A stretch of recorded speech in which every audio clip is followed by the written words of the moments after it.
Olá para você que faz as nossas redes sociais, tanto as redes sociais do nosso escritório de advocacia, o Nogueira e Nogueira Sociedade de Advogados, como as nossas redes sociais pessoais. O escritório está lá no Instagram, através do @Nogueira e Nogueira THE, e no Facebook, no Nogueira e Nogueira Sociedade de Advogados. Nós estamos no Instagram, através do @Alexandre Nogueira 11 e do Alexandre de Castro Nogueira. E o nosso abraço especial a vocês que curtem, seguem, incentivam o nosso canal no YouTube, o Alexandre Nogueira, onde nós trabalhamos temas que dizem respeito ao direito público, tanto o direito municipal, o direito administrativo, mas no momento estamos focando nas questões que dizem respeito ao direito eleitoral, a organização do processo eleitoral e tudo que envolve essa temática que vem sendo alvo de muitos debates ultimamente. Por quê? Por conta daquele assunto que nós tratamos no último vídeo, da possibilidade de adiamento das eleições. Muitas declarações já vinham sendo dadas e essa semana, com a escolha do futuro novo presidente do TSE, por aclamação, o ministro Luiz Roberto Barroso, ficou mais claro a necessidade de nós debatermos esse assunto de maneira precisa. O ministro Barroso, ao assumir, ou ao prestar declarações, melhor dizendo, à imprensa nacional após a sua aclamação como futuro presidente da Corte, disse de maneira clara que já em conversas com os outros membros do TSE e com os seus colegas, seus pares do STF, vem travando conversas de maneira frequente com a cúpula dos outros poderes, principalmente do Poder Legislativo, no sentido de que se aprecia a possibilidade do adiamento das eleições, dada a situação de calamidade que todo o país vive por conta da pandemia da Covid-19. O ministro defende um adiamento mínimo das eleições. Como é que nós podemos interpretar esse adiamento mínimo? Ou um adiamento por 30 dias, um mês e meio, ou 2 meses. Isso seria um adiamento mínimo. Por quê? Porque levaria as eleições ou para o mês de novembro ou para o início do mês de dezembro. Lembramos que esse adiamento tem que ser muito bem pensado, porque implica em muitas situações. Por exemplo, as eleições acabando ou sendo realizadas no mês de novembro, que seria o mais razoável, teria possibilidades. Por quê? Porque teria a possibilidade de fazer um primeiro turno no início do mês de novembro, um mês depois das eleições, a data marcada atualmente, e um segundo turno 20 dias depois.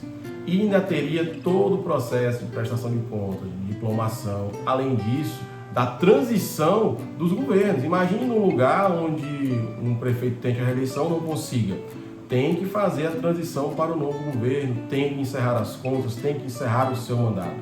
Daí a nossa preocupação em externar a todos que irão participar do processo eleitoral alguns pontos que devem ser muito bem observados, tanto para quem está na situação, como principalmente para quem está na oposição, que vai fiscalizar a atuação do poder público. Porque nós temos lá no artigo 42 da Lei de Responsabilidade Fiscal a obrigação de, nos últimos 8 meses da gestão, e esse prazo se inicia agora, a partir do dia 1º de maio, próximo, de somente realizar ou contrair novas despesas se puderem essas despesas serem encerradas dentro do ano fiscal, dentro do ano orçamentário. Só pode haver a previsão de uma despesa que ultrapasse esse ano orçamentário se houver previsão orçamentária na legislação própria e financeira.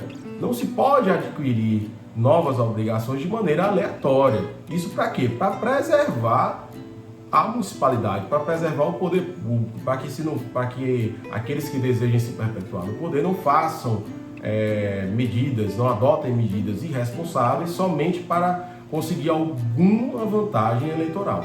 E aí eu coloco aqui 2 pontos, um é esse que eu acabei de falar, da Lei de Responsabilidade Fiscal, e coloco mais um ponto, melhor dizendo, que deve ser muito bem observado por todos, até mesmo porque vem sendo alvo de uma atuação bem firme dos órgãos de controle, tanto do Ministério Público como dos Tribunais de Contas. E aqui nos estados do Nordeste, isso é muito mais, é uma coisa muito mais relevante. que é o quê? Que é a distribuição da merenda escolar para aqueles alunos que estão sem frequentar as aulas. Nós todos sabemos que o dinheiro da merenda escolar continua sendo repassado, mas os alunos não estão indo para a escola por conta da pandemia e muitos deles, por conta da situação de precariedade social, ficam prejudicados no seu desenvolvimento pessoal, de uma maneira geral.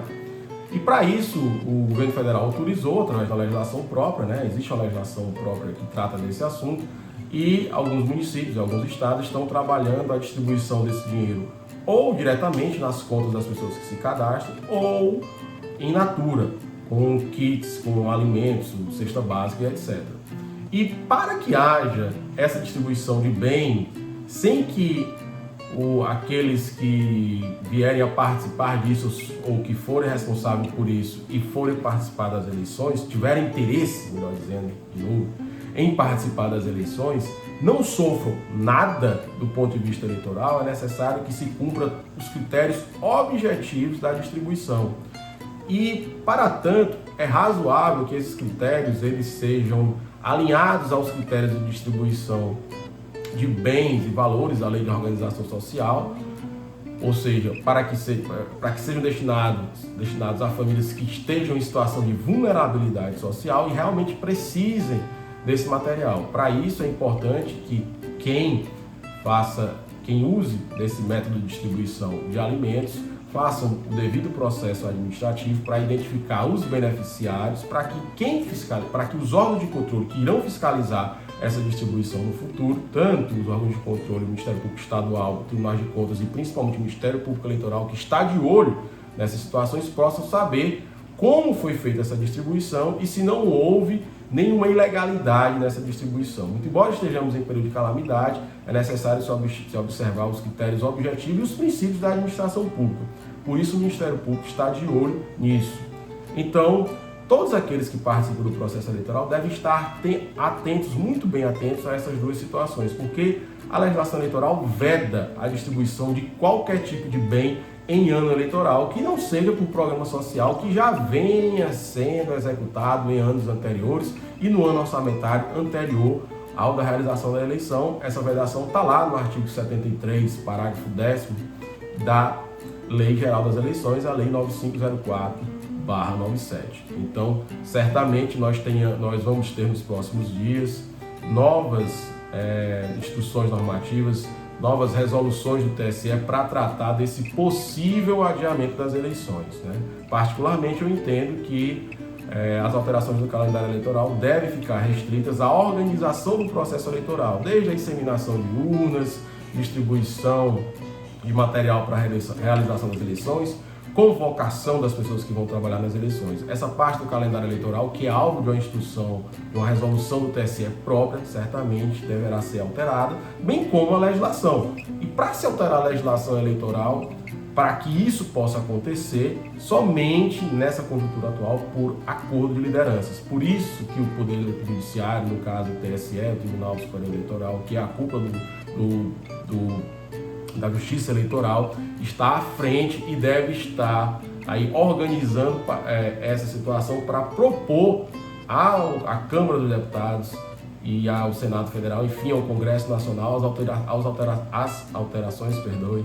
as alterações legislativas necessárias para que esse adiamento das eleições ocorra, que não haja prejuízo ao processo eleitoral, portanto, à democracia de uma maneira geral.